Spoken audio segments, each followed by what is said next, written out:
सुप्रभात प्यारे बच्चों, आज शनिवार का दिन है। फिर मैं आपके लिए एक रोचक कहानी लेकर आया हूँ। इसलिए प्यारे बच्चों, पाठ्यक्रम की चिंता मत करना। धीरे धीरे पाठ्यक्रम करवाता रहूँगा, धीरे धीरे आपका मनोरंजन करवाता रहूँगा। ऐसे ही पूर्ण, लेकिन आपका सहयोग बहुत ज़रूरी है। प्यारे बच्चों, मैंने आपसे यानी जो कार्य करवाया है, अभ्यास करवाया है, उसके प्रश्न उत्तर भेजे हैं, वो सभी जिन बच्चों ने लिख दिए हैं वो आज मेरे पास आ जाने चाहिए। आज रूबी सेक्शन के बच्चों की जो नोटबुक है वो कंप्लीट होके मेरे पास व्हाट्सएप नंबर पे भेज देना। बेटा, आज देखिए, मैं कहानी पढ़ा रहा हूँ आपको। पूस की रात, अर्थात पौष की रात होता है सर्द रात्रि, सर्दी की रात। इसमें ना बहुत से पात्र हैं। हल्कू है, उसकी पत्नी है, मुन्नी है, एक झबरू कुत्ता, अनेक पात्र इसमें आ जाते हैं। तो रोचक लगेगी, मुझे उम्मीद है। देखिए, हल्कू ने आकर अपनी पत्नी से कहा, सहना आया है, लाओ, जो रुपए रखे हैं उसे दे दूं। किसी तरह गला तो छूटे। मुन्नी झाड़ू लगा रही थी, पीछे फिर कर बोली, 3 ही तो रुपए हैं, दे दोगे तो कम्बल कहाँ से आवेगा। माघ, पूस की रात हार में कैसे कटेगी। हार यानी खेत में सर्द रात्रि की जो रात्रि है ना, वो खेत में ऐसे कैसे कटेगी कंबल के बिना। उससे कह दो फसल पर दे देंगे, अभी नहीं। हल्कू एक क्षण अनिश्चित दशा में खड़ा रहा। पूस सिर पर आ गया। पूस यानी बेटा, फिर मैं बार बार कह रहा हूं, पो की रात बोलते हैं, सर्द रात्रि होती है। कम्बल के बिना हार में रात को वह किसी तरह नहीं जा सकता। यानी कंबल के बिना सर्दियों में खेत में जाना नहीं जा सकता।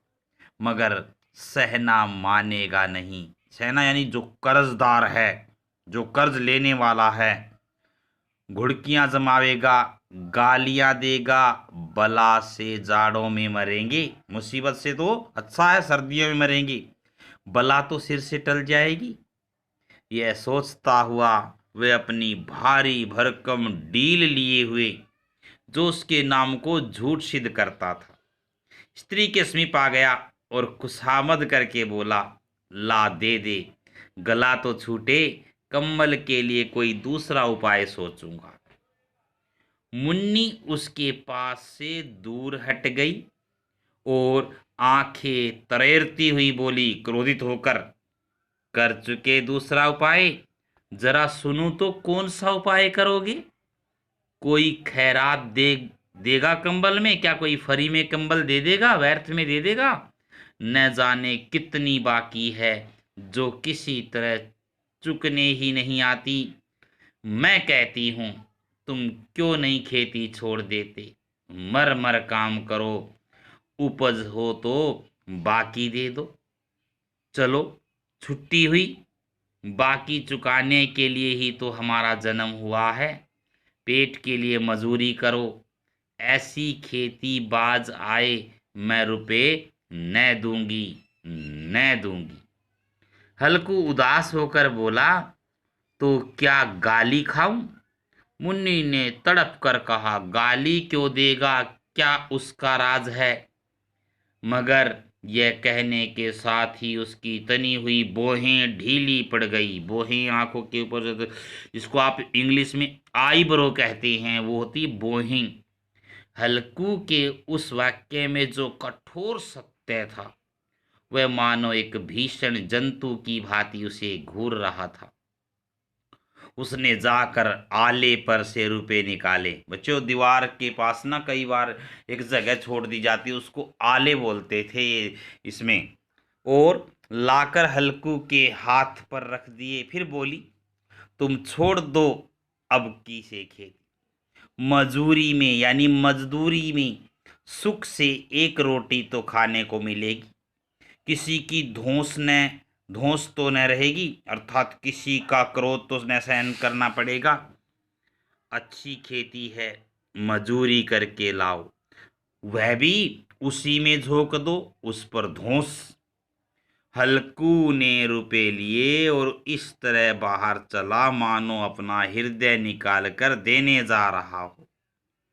उसने मजूरी से एक एक पैसा काट कपट कर 3 रुपए कंबल के लिए जमा किए थे।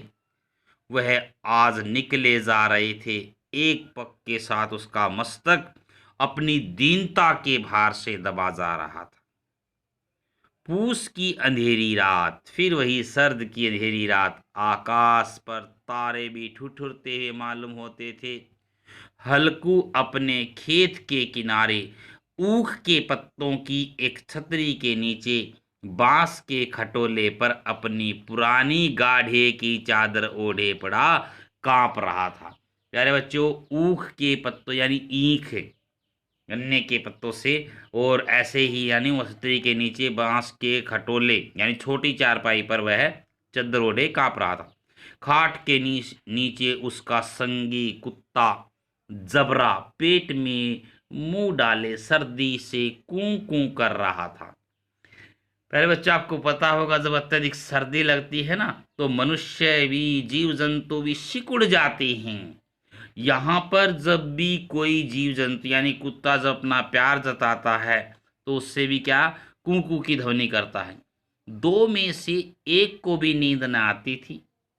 हल्कू ने घुटनियों को गर्दन में चिपकाते कहा, क्यों जबरा, जाड़ा लगता है? कहता तो था, घर में पुआल पर लेट रही। पुआल अर्थात जब धान की फसल कट जाती है उससे बचे हुए अवशेष पुआल कहलाती हैं। तो यहाँ क्या लेने आए थे? अब खाओ ठंड, मैं क्या करूं? जानते थे मैं यहाँ हलवा पूरी खाने आ रहा हूं। दौड़े दौड़े आगे आगे चले आई। अब रो नानी के नाम को। जबरा ने बड़े बड़े दुम हिलाई और अपनी कूं कूं को दीर्घ बनाता हुआ एक बार जम्हाई लेकर चुप हो गया। उसकी श्रावण बुद्धि ने उसकी श्राण बुद्धि ने शायद ताड़ लिया, अनुमान लगा लिया, स्वामी को तेरी कूं कूं से नींद नहीं आ रही है। हल्कू ने हाथ निकालकर जबरा की ठंडी पीठ सहलाते कहा, कल से मत आना मेरे साथ, नहीं तो ठंडे हो जाओगे। यहाँ रांड पछुआ न जाने कहाँ से बर्फ लिए आ रही। पछुआ यानी पश्चिम दिशा से आने वाली हवा को यहाँ पर गालियां दे रहा। उठूं फिर एक चिलम भरूं। चिलम बच्चों जो हुक्का पीते हैं वो उसके ऊपर रखी जाती है, अग्नि भर दी जाती है, उसे चिलम कहते हैं। किसी तरह रात तो कटे, 8 चिलम तो पी चुका। यह खेती का मजा है। और एक एक भगवान ऐसे पड़े हैं जिनके पास जाड़ा जाए तो गर्मी से घबरा कर भागे, यानी घबरा कर भागे। मोटे मोटे गद्दे, लिहाफ, कंबल, मजाल है जाड़े का गुजर तो जाए। तकदीर की खूबी, मजूरी हम करें, मजा दूसरे लूटे। हल्कू उठा, गड्ढे में से जरा सी आग निकाल कर चिलम भरी। जबरा भी उठ बैठा। हल्कू ने चिलम पीते कहा, पिएगा चिलम? जाड़ा तो क्या जाता है, जरा मन बदल जाता है। जबरा ने उसके मुंह की ओर प्रेम से छलकती आंखों से देखा। हल्कू आज और जाड़ा खा ले, कल से मैं यहाँ पुआल बिछा दूंगा, उसी में घुसकर बैठना, तब जाड़ा न लगेगा। जबरा ने अपने पंजे उसकी घुटनियों पर रख दिए और उसके मुंह के पास अपना मुंह ले गया।